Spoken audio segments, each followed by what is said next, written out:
हमारे know basics के इस चैनल पे आप सबों का फिर से स्वागत है।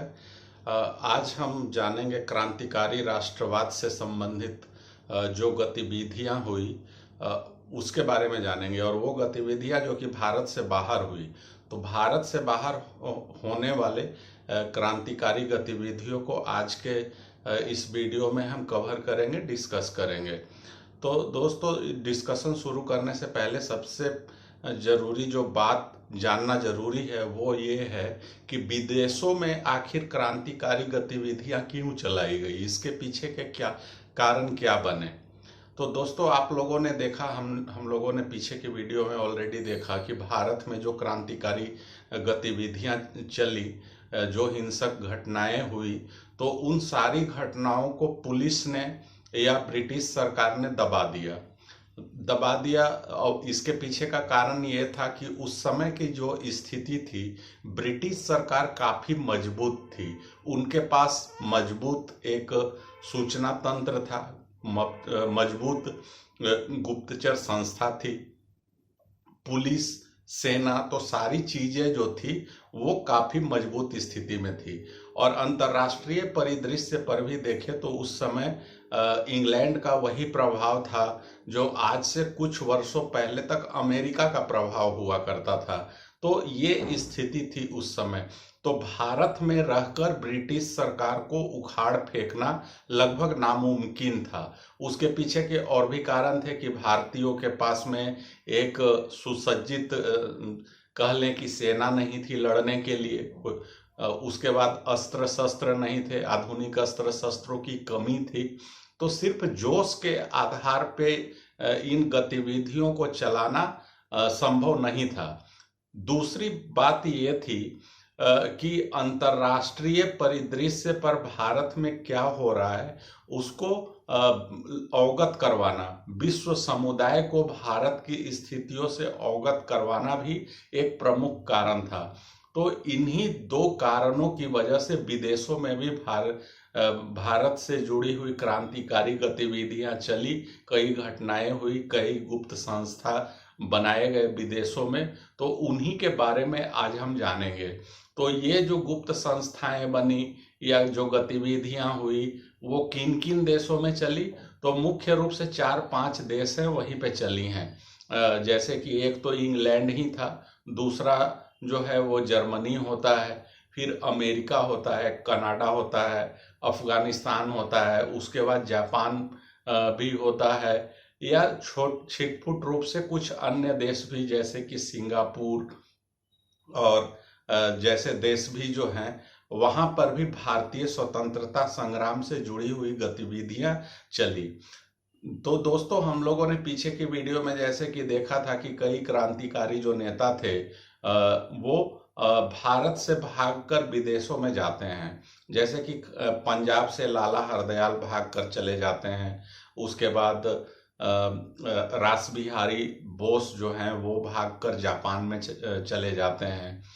तो और भी कई नेता थे, बीडी सावरकर जाते हैं इंग्लैंड, तो उनकी बहुत महत्वपूर्ण भूमिका है सावरकर की क्रांतिकारी गतिविधियों को चलाने में। तो ये लोग जो विदेश गए तो वहां पे इन्होंने प्रचार प्रसार किया और क्रांतिकारी गतिविधियां चलाई। तो सबसे पहले हम शुरुआत करते हैं इंग्लैंड से। इंग्लैंड का जगह वही लंदन, इंग्लैंड की राजधानी, और वहां के सबसे प्रमुख जो क्रांतिकारी नेता थे, कह लें कि अगुवा जो थे, पहले होते हैं श्यामजी कृष्ण वर्मा और बाद के समय में सावरकर अर्थात विनायक दामोदर सावरकर। तो सबसे पहले तो 1905 ईस्वी में श्यामजी कृष्ण वर्मा लंदन में इंडियन होम रूल एसोसिएशन बनाते हैं। इस संस्था को बनाने का उद्देश्य क्या था, तो भारत में स्वशासन की स्थापना के लिए एक सशस्त्र विद्रोह को बढ़ावा देना और प्रवासी भारतीयों का विदेशों में जो भारतीय रह रहे हों उनको इससे जोड़ना, इस एसोसिएशन का, इस संस्था का मुख्य उद्देश्य था। इस संस्था के उपाध्यक्ष होते हैं अब्दुल्ला सोहरावर्दी और अध्यक्ष होते हैं रामजी कृष्ण वर्मा। संस्थापक होते हैं श्यामजी कृष्ण वर्मा, अध्यक्ष होते हैं रामजी कृष्ण वर्मा, उपाध्यक्ष होते हैं सोहरावर्दी।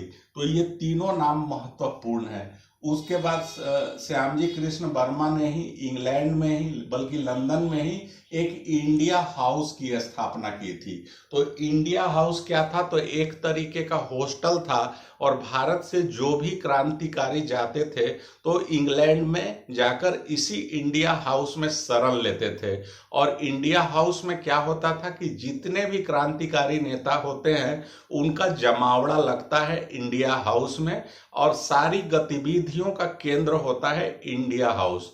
तो इसमें कौन कौन से नेता शामिल होते हैं? तो वो श्यामजी कृष्ण वर्मा तो स्वयं थे ही, उसके बाद सावरकर होते हैं, लाला हरदयाल होते हैं, मदन लाल ढींगरा होते हैं। तो जितने नाम आप सोच सकते हैं जो कि विदेशों में जिन्होंने क्रांतिकारी गतिविधियां चलाई, सारे लोग किसी न किसी तरीके से इसी इंडिया हाउस से जुड़े हुए थे। तो इंडिया हाउस में क्या होता है कि 9 मई 1905 ईस्वी को एक दिवस मनाने का फैसला किया जाता है, वर्षी मनाने का फैसला किया जाता है। किस चीज की वर्षी?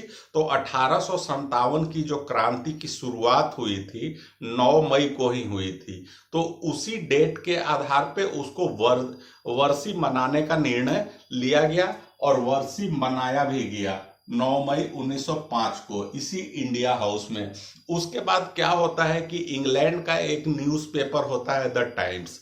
द टाइम्स ने इसमें एक खबर छापी, लेख छापा और उसमें इंडिया हाउस की गतिविधियों पर काफी आलोचना की गई और टाइम्स ऑफ इंडिया ने काफी बड़ा एक लेख लिखा था। इसमें सरकार की असफलता को भी बतलाया था कि सरकार के नाक के तले इतनी बड़ी चीजें किस तरीके से हो रही है, ब्रिटिश सरकार के विरुद्ध इतनी बड़ी चीजें, इतनी एक तरीके का षड्यंत्र और योजना किस तरीके से बन रही है। अब इसके बाद जो है गुप्तचर संस्था ब्रिटिश सरकार की इस Indian home rule league association के पीछे पड़ती है, इंडिया हाउस के पीछे पड़ती है। ऐसी स्थिति में श्यामजी कृष्ण वर्मा ब्रिटिश सरकार की नजर में आ जाते हैं और अब ऐसा लगने लगता है कि उन्हें गिरफ्तार कर लिया जाएगा। तब क्या किया होता है कि वो वहां से भागने का निश्चय करते हैं और वो भाग भी जाते हैं, इंग्लैंड वो छोड़ देते हैं। अब वो नए जगह पर शरण लेते हैं और वो जगह होता है पेरिस, फ्रांस की राजधानी पेरिस। पेरिस में जगह लेने का कारण ये भी था कि इंग्लैंड और फ्रांस के बीच में ऑलरेडी प्रतिद्वंदिता चल रही थी, पहले से बहुत पुराने समय से इन दो देशों की प्रतिद्वंदिता थी। तो वो फ्रांस में शरण लेते हैं। इसके बाद जो इस लीग का कार्यक्रम था इसका क्या हुआ, इसकी जिम्मेवारी किसे सौंपी गई? तो वो जिम्मेवारी सौंपी गई विनायक दामोदर सावरकर को।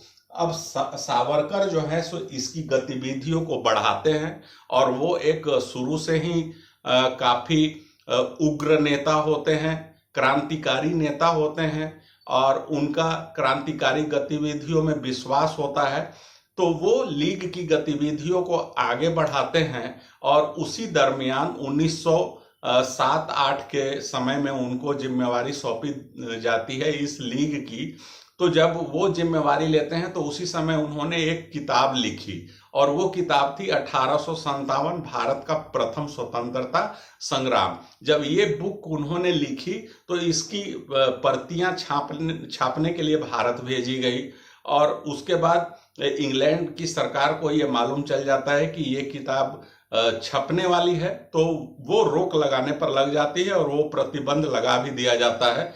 भारत में जितने भी प्रेस होते हैं उनको प्रतिबंधित कर दिया जाता है इस किताब को छापने से, कि ये किताब अगर छप गई तो भारत में क्रांति की एक नई ज्वाला प्रज्वलित हो जाएगी, इसको रोका जाता है। इंग्लैंड में भी बैन लगाया जाता है, ऐसी स्थिति में फ्रांस में भेजा जाता है, वहां पे भी बैन लगाया जाता है। अंततः ये हॉलैंड से ये किताब छपती है और इस किताब के बारे में कहा जाता है कि 1857 की क्रांति से संबंधित सबसे सटीक जानकारी देने वाली किताब थी, क्योंकि इस किताब को लिखने में सावरकर ने इंग्लैंड के आर्काई का सहारा लिया था और वहां के जो भी सरकारी डॉक्यूमेंट्स थे उनसे उन्होंने फैक्ट और तथ्य जुटाए थे।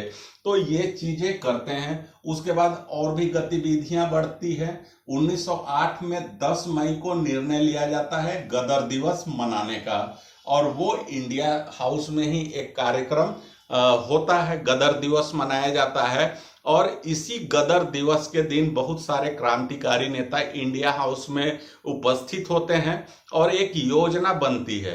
वो योजना होती है कर्नल वायली की हत्या करने की। ये कर्नल वायली कौन होते हैं? तो ये भारत सचिव के लेफ्टिनेंट होते हैं, उनके क्या कहले एसोसिएट होते हैं, भारत सचिव जो कि इंग्लैंड में होते हैं। तो उनका नजरिया भारतीयों के प्रति काफी ज्यादा एक कह लें कि उनका द्वेषपूर्ण रवैया होता था। इसी वजह से कर्नल वायली की हत्या करने का निर्णय लिया जाता है, इस सभा में बनाई जाती है और कर्नल वायली की हत्या कर भी दी जाती है और वो हत्या करते हैं मदन लाल धिंगरा। जब इनकी हत्या होती है उसके बाद इंडिया हाउस पे छापा मारा जाता है, वहां पे कई क्रांतिकारी पकड़े जाते हैं। उसके बाद भारत में भी एक नासिक षड्यंत्र केस होता है जिसके बारे में हम लोग ऑलरेडी देख चुके हैं। जैक्सन की हत्या होती है। तो अंततः सावरकर को भी गिरफ्तार कर लिया जाता है, भारत उन्हें भेजा जाता है और जिस जहाज से भेजा जाता है उसका नाम होता है मौर्य जहाज से भेजा जाता है और नासिक षड्यंत्र केस में इन्हें भी गिरफ्तार कर लिया जाता है। जब भारत डिपोर्ट किया जाता है तो रास्ते में फ्रांस का एक तटीय क्षेत्र है मार्सिली, वहां पर वो कूद भी जाते हैं, लेकिन और फ्रांसीसी पुलिस के सामने आत्मसमर्पण करते हैं कि वो ब्रिटेन की पुलिस से बच जाएंगे, लेकिन अंततः उन्हें ब्रिटिश सरकार को सौंप दिया जाता है और उन्हें 50 वर्षों की सजा सुनाई जाती है। तो वो इस तरीके से सावरकर भी वहां से चले गए, श्यामजी कृष्ण वर्मा पहले से चले गए। उसके बाद मदन लाल धिंगरा को अंततः पकड़ के फांसी दे दिया जाता है। फिर बचते हैं लाला हरदयाल। तो ब्रिटिश सरकार की जो इतनी ज्यादा ब्रिटिश पुलिस पीछे पड़ी हुई थी क्रांतिकारियों के कि अब लाला हरदयाल भी इंग्लैंड छोड़कर कहाँ चले जाते हैं, तो वो कनाडा चले जाते हैं और कनाडा से भी बाद में ये भागकर बर्लिन चले जाते हैं। और इस तरीके से इंग्लैंड में या कह लें कि लंदन में जो क्रांतिकारी गतिविधियां थी उन पर अंकुश लगा दिया जाता है, उस पर एक तरीके से नियंत्रण स्थापित कर लिया जाता है। अब अन्य देशों में क्रांतिकारी गतिविधियां चलती हैं, तो वो कौन सी है? तो अगला जो केंद्र है वो है जर्मनी। और जर्मनी में क्रांतिकारी गतिविधि चलाए जाने का एक बड़ा कारण होता है कि उस समय विश्व युद्ध का एक माहौल चल रहा होता है कि विश्व युद्ध किसी भी समय शुरू हो सकता है, क्योंकि दुनिया 2 गुटों में बट चुकी थी और उसमें से जर्मनी और इंग्लैंड ये दोनों अलग अलग गुट में थे। जिस तरीके की गुटबंदी हो रही थी, तो ये प्रथम विश्व युद्ध शुरू होने के पहले की घटनाएं हैं। तो जर्मनी भारतीय क्रांतिकारियों का एक तरीके से सहयोग भी करता है, तो इसलिए अधिकतर क्रांतिकारी जर्मनी में शरण लेते हैं। लेकिन वहां जर्मनी में जो सबसे महत्वपूर्ण जो क्रांतिकारी गतिविधि चलाने वाली होती हैं क्रांतिकारी, वो एक महिला होती है और उनका नाम है मैडम भीखाजी रुस्तम कामा। नाम आपने सुना होगा भीखाजी कामा का।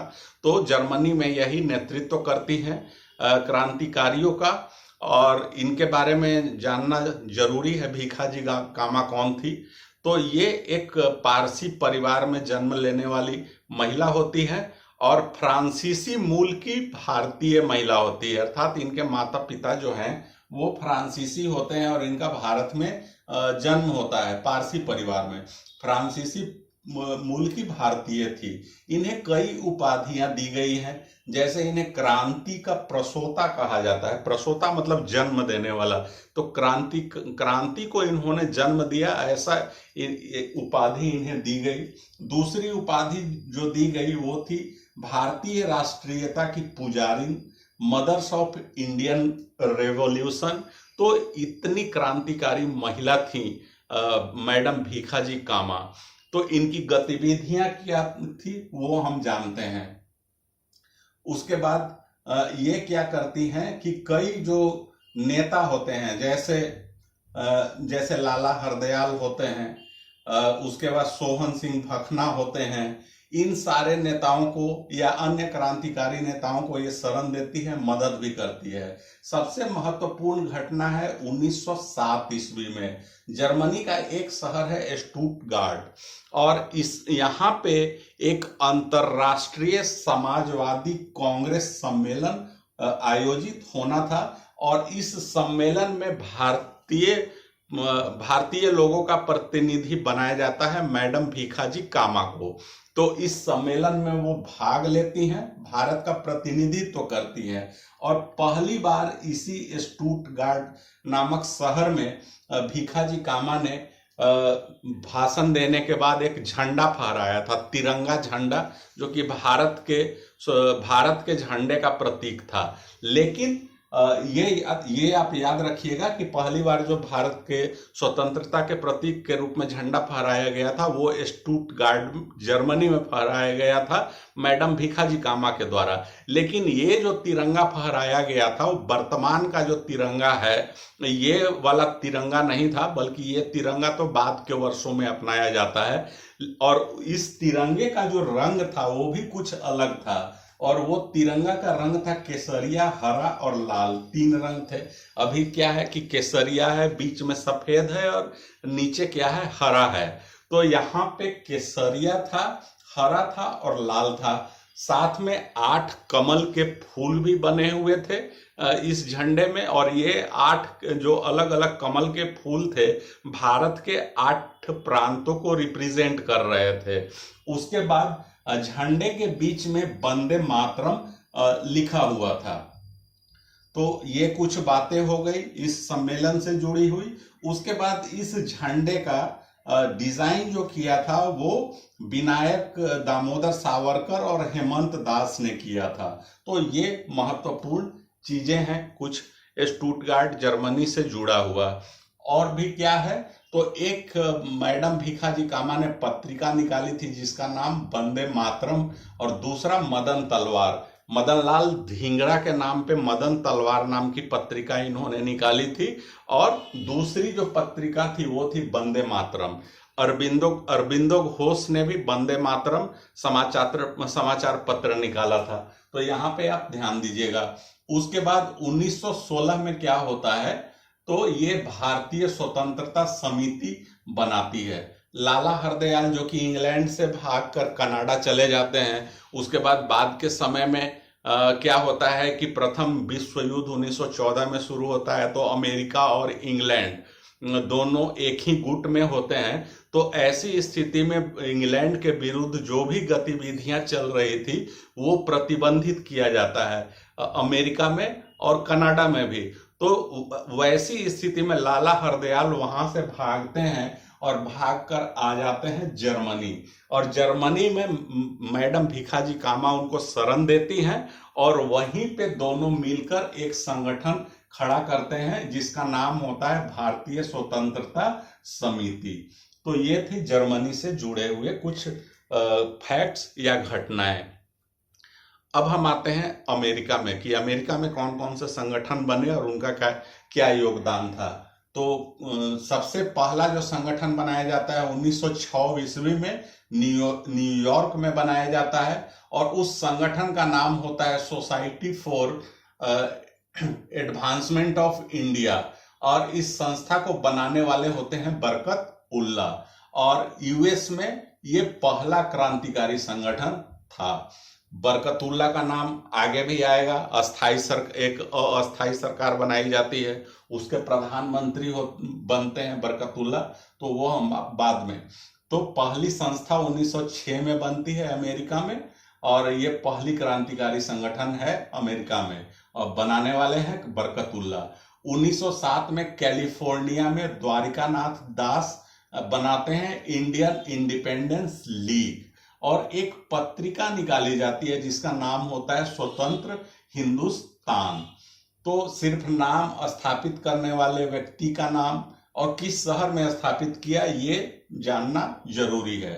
उसके बाद सबसे महत्वपूर्ण जो पार्टी बनाई गई उस पार्टी के बारे में हम आते हैं, और वो संस्था है 1913 में बनी सैन फ्रांसिस्को में, और इस संस्था का नाम था गदर पार्टी। तो दोस्तों, गदर पार्टी क्यों बनाई गई, इसके पीछे के उद्देश्य क्या थे, वो हम सबसे पहले जान लेते हैं। क्योंकि इसका जो उद्देश्य था वो भारत में भी क्रांतिकारी गतिविधियों से जुड़ा हुआ था और विदेशों में भी जुड़ा हुआ था।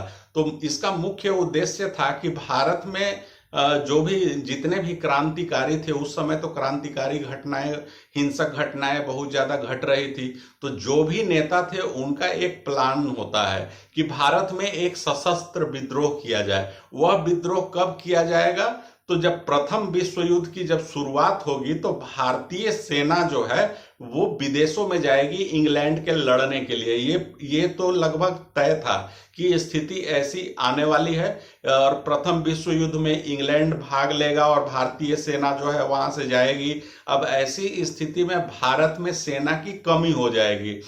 उसी स्थिति का फायदा उठाकर भारत में एक सशस्त्र विद्रोह की योजना बनी, और वो जो सशस्त्र विद्रोह भारत में जो किया जाना था उसके मास्टरमाइंड थे रासबिहारी बोस। वही रासबिहारी बोस जो कि हार्डिंग पे जो दिल्ली में बम फेंका जाता है उसके मुख्य सूत्रधार थे। लेकिन ये जो षड्यंत्र या योजना का पता ब्रिटिश सरकार को चल जाता है, और फिर रासबिहारी बोस भी ऐसी स्थिति बनती है कि उन्हें देश छोड़कर भागना पड़ता है, और अंततः क्या होता है कि अन्य जो क्रांतिकारी लोग हैं वो भी भारत से भाग जाते हैं। स्थिति इस तरीके की बनती है। तो बाहर में भी एक संगठन बनाया जाता है, और वो संगठन आता है गदर पार्टी के नाम से, और इसका भी उद्देश्य वही था कि इस मौके का फायदा उठाकर एक सशस्त्र विद्रोह किया जाए। उसी के लिए गदर पार्टी बनाई जाती है। सैन फ्रांसिस्को में स्थापना होती है। इसके संस्थापक होते हैं लाला हरदयाल। वही लाला हरदयाल जो कि पहले पंजाब से भागे थे जब लाला लाजपत राय को गिरफ्तार कर लिया जाता है, अजीत सिंह को गिरफ्तार कर लिया जाता है, तो लाला हरदयाल वहां से भागकर इंग्लैंड आते हैं, इंग्लैंड में गतिविधियां चलाते हैं। फिर जब वहां की सरकार एक्टिव होती है, मदन लाल ढींगरा जब वायली की हत्या करते हैं, तब जो क्रांतिकारी हैं वो अलग अलग जगहों पे भागते हैं। तो उसी में से लाला हरदयाल जो है सो वो भागकर अमेरिका आते हैं, और अमेरिका में जाकर वो सैन फ्रांसिस्को में अंततः जाते हैं, और वहां के स्टैनफोर्ड विश्वविद्यालय में वो एडमिशन लेते हैं। स्टैनफोर्ड यूनिवर्सिटी जो है वहां पे वो एसोसिएट प्रोफेसर के रूप में ज्वाइन करते हैं, पढ़ाना शुरू करते हैं, और वहीं पे उनकी मुलाकात सोहन सिंह भकना से होती है। अब जब इन दो लोगों की मुलाकात होती है तो सोहन सिंह भकना जो है वो इनको सलाह देते हैं गदर पार्टी बनाने की। उन्हीं की सलाह पे लाला हरदयाल गदर पार्टी की स्थापना करते हैं, और इस गदर पार्टी के जो अध्यक्ष हैं वो सोहन सिंह भकना को ही बनाया जाता है। इसका उद्देश्य क्या होता है हमने ऑलरेडी बतलाया कि प्रवासी भारतीयों को संगठित कर सशस्त्र विद्रोह करना इसका उद्देश्य था। इसके लिए इन्होंने एक गदर पत्रिका भी निकाली। इसका पहला अंक जो है वो उर्दू में निकाला गया। इस पत्रिका को कई भाषाओं में निकाला गया था, गदर पत्रिका को, और ये उस समय में क्रांति कह लें या राष्ट्रवाद कह लें, भारतीय राष्ट्रवाद को फैलाने में इस पत्रिका का बहुत बड़ा योगदान होता है। तो गदर पत्रिका निकाली गई, पहला अंक उर्दू में निकाला गया, बाद में अन्य भाषाओं में भी निकाले गए, जैसे कि हिंदी में, गुरुमुखी में, गुजराती में, मराठी में, तो बहुत सारी भाषाओं में इस पत्रिका को निकाला गया। अब इस पत्रिका के संपादक कौन थे उनका नाम जानना जरूरी है। तो इस संपादक थे रामचंद्र पेशावरी। ये नोट करिएगा, काफी महत्वपूर्ण है। तो उसके बाद फिर क्या होता है कि जैसा कि बतलाया कि पहला विश्व युद्ध जब छिड़ जाता है तब क्या होता है, इंग्लैंड और अमेरिका एक ही गुट में होते हैं। तो वैसी स्थिति में दोनों जब एक दूसरे के सहयोगी होते हैं तो इंग्लैंड के विरुद्ध जो भी गुप्त संगठन काम कर रहे थे तो अमेरिका भी उस पर कार्रवाई करता है। और इंग्लैंड के रिक्वेस्ट पे अमेरिका में क्या किया जाता है कि गदर पार्टी पे बैन लगा दिया जाता है। तो ये चीजें होती है, जब बैन लगाया जाता है तब लाला हरदयाल अमेरिका से भाग जाते हैं और वो भागकर जर्मनी आते हैं और वहां पे मैडम भीखाजी कामा से इनकी मुलाकात होती है और दोनों मिलकर भारतीय स्वतंत्रता समिति जर्मनी में बनाते हैं। तो ये घटनाएं होती है अमेरिका की। इस पार्टी की स्थापना 1913 में हुई थी और बैन लगा दिया गया 1914 में। एक और पार्टी बनी थी इंग्लैंड में ही जो कि 1908 में, और ये सिएटल में बनाया गया था और इसकी जो स्थापना हुई थी इसका नाम था यूनाइटेड इंडिया लीग या यूनाइटेड इंडिया हाउस भी कहा जाता है। जीडी कुमार और तारकनाथ दास ने इस संस्था को स्थापित किया था और इस संस्था ने एक न्यूज़पेपर निकाला था जिसका नाम था फ्री इंडिया। तो जितने भी न्यूज़पेपर या पत्रिकाएं जो आ रही हैं इनका उद्देश्य वही था कि इन्हीं के माध्यम से भारतीय लोगों को संगठित किया जाए, प्रवासी भारतीयों को संगठित करके एक विद्रोह या क्रांति फैलाई जाए, भारत को सहयोग किया जाए, भारत में स्वशासन की स्थापना की जाए। तो यही उद्देश्य था।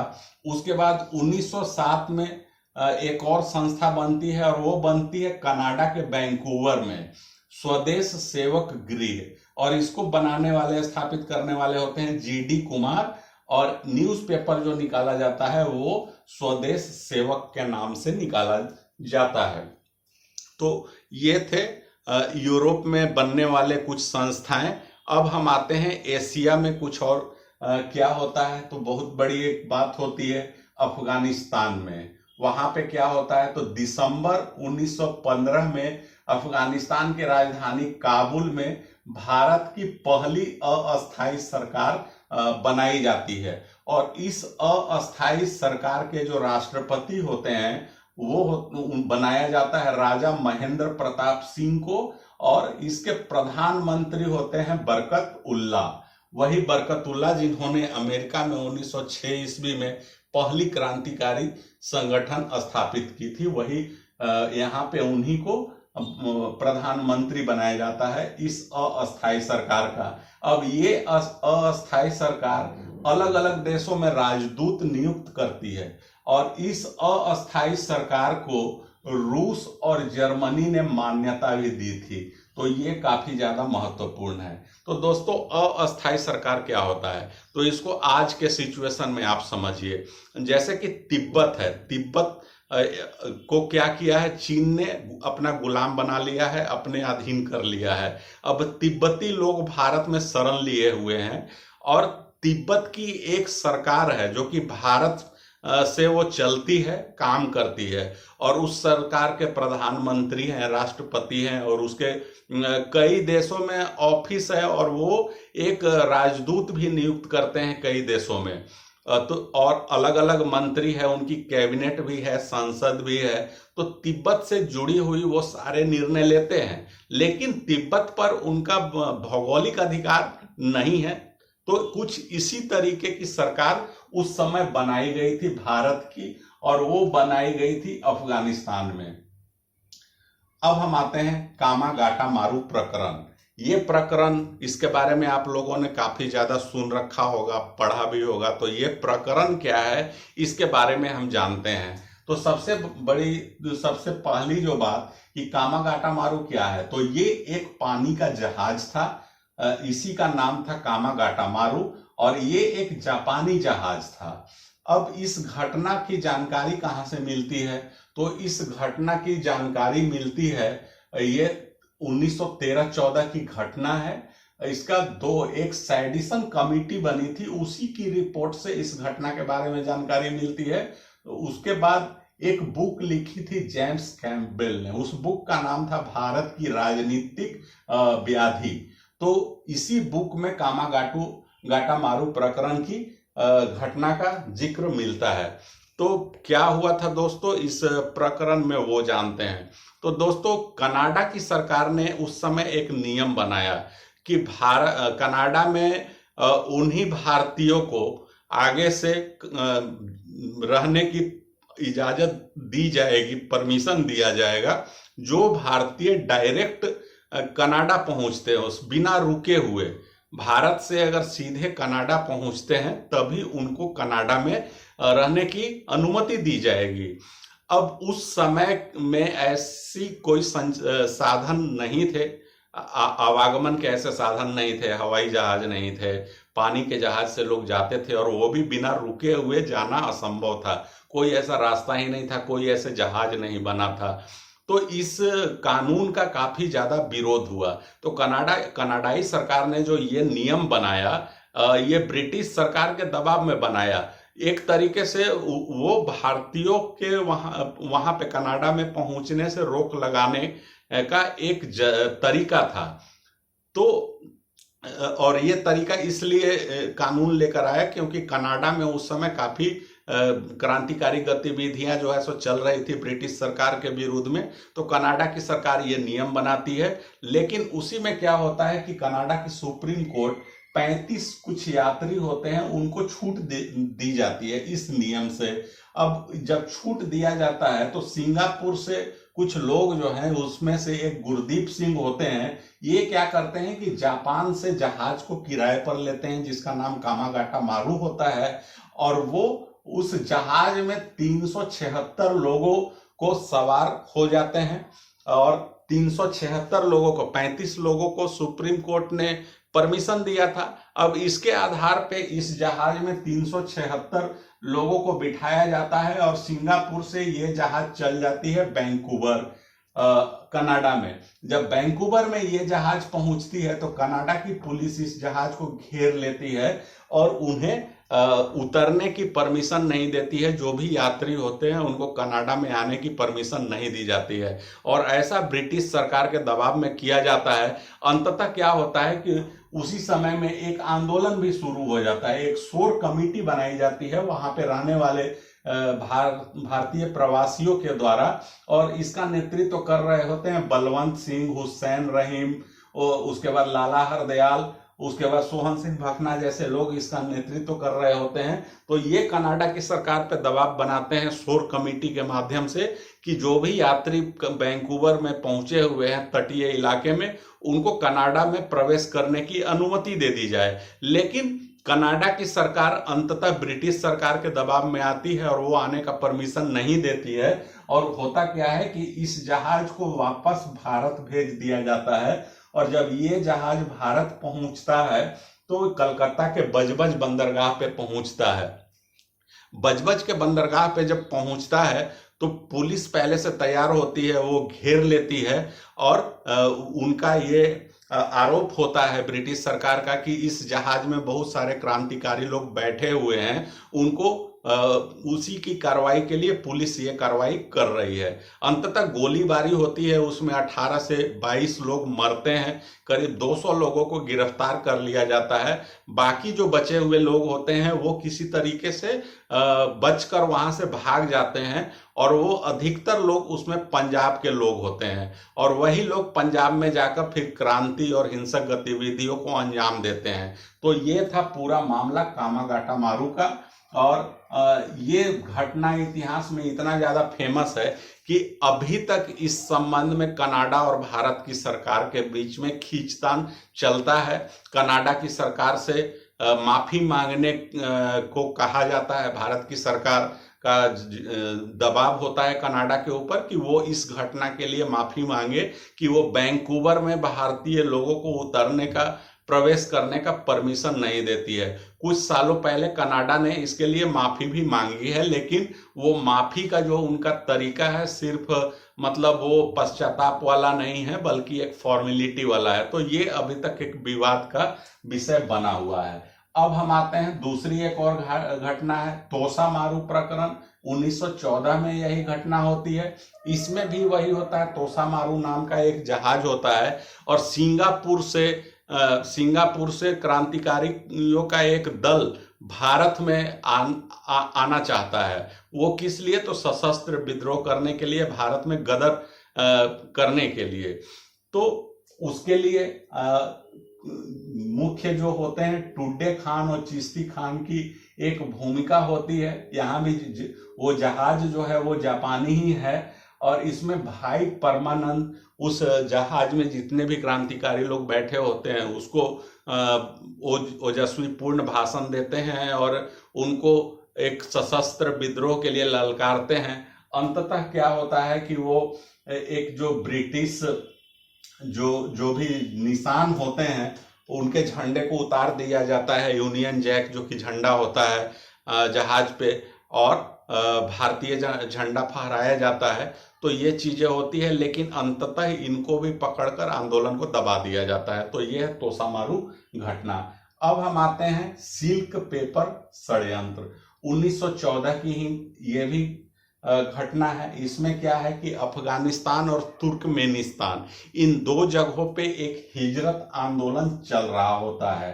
तो उसी में भारत के मोहम्मद उबैदुल्ला सिंधी होते हैं, ये एक खत भेजते हैं जो पीले पेपर पे, तो इसीलिए इसे सिल्क पेपर कहा गया। और इसमें उस पेपर में क्या था, तो हिजरत आंदोलन को समर्थन की बात की गई और बदले में भारत को भी सशस्त्र विद्रोह में सहायता की बात मांगी गई। अब ये पत्र जो है पकड़ा जाता है, ब्रिटिश अधिकारियों के द्वारा पकड़ लिया जाता है और सारे जो योजना थी उसका खुलासा हो जाता है। अंततः ये चीजें घटित नहीं हो पाती है क्योंकि योजना अंग्रेजों को मालूम चल जाता है। तो इसे ही सिल्क पेपर नाम से जाना जाता है, सिल्क पेपर षड्यंत्र के नाम से जाना जाता है।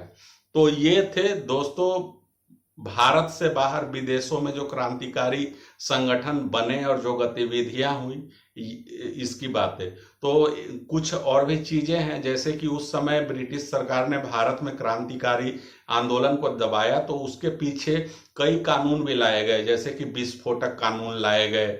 उसके बाद एक सेफ्टी एक्ट लाया गया था प्रथम विश्व युद्ध के समय, उसमें शक के आधार पर किसी को भी गिरफ्तार किया जा सकता था। उसके बाद समाचार पत्र के विरुद्ध एक 1910 में भी एक्ट लाया गया था। उसके बाद सामाजिक सभा करने या संगठन बनाने, इन सब चीजों पे भी जो है सो रोक लगाई गई थी। अलग अलग कानून बनाए गए थे, उन्हीं कानूनों के माध्यम से क्रांतिकारी गतिविधियों पे रोक लगाई गई थी और उसे दबा दिया गया था। तो दोस्तों क्रांतिकारी गतिविधियां भी सफल नहीं हो पाती है और पीछे की वीडियो में हम लोगों ने देखा हुआ है कि उदारवादी गरम दल, नरम दल, तो उनकी भी जो गतिविधियां थी भारत में लगभग खत्म हो चुकी थी। तो एक 1914 आते आते भारत में ऐसा माहौल होता है कि सारी गतिविधियां लगभग ठप हो जाती है। उसके बाद तिलक वगैरह जैसे नेता थे, उसके बाद लाला लाजपत राय, ये इन सबों को पकड़ के जेल में डाल दिया जाता है। तो जब तिलक वापस जेल से जब छूटकर आते हैं 1914 में, तो फिर से वो आंदोलन और सारी चीजों की रूपरेखा तैयार की जाती है और 1916 के बाद से फिर से गतिविधियां जोर पकड़ती हैं। उनको हम आगे की वीडियो में जानेंगे और फिर महात्मा गांधी का भारतीय परिदृश्य पर उदय होता है और वहां से तीसरा चरण राष्ट्रीय आंदोलन का शुरू होता है, जिसे गांधीवादी चरण के नाम से जाना जाता है। तो दोस्तों उम्मीद करता हूं कि आपको ये वीडियो पसंद आया होगा। अगर पसंद आया हो तो इसे लाइक करें, शेयर करें, इस चैनल को सब्सक्राइब कर लीजिए, नोटिफिकेशन वाली घंटी जरूर बजा दीजिए। कोई सलाह हो तो अवश्य दीजिए या कुछ और चीजें आप चाहते हो तो वो भी बतलाइए, इस पर कमेंट करिए। फिर मिलते हैं आगे की वीडियो में, तब तक के लिए धन्यवाद।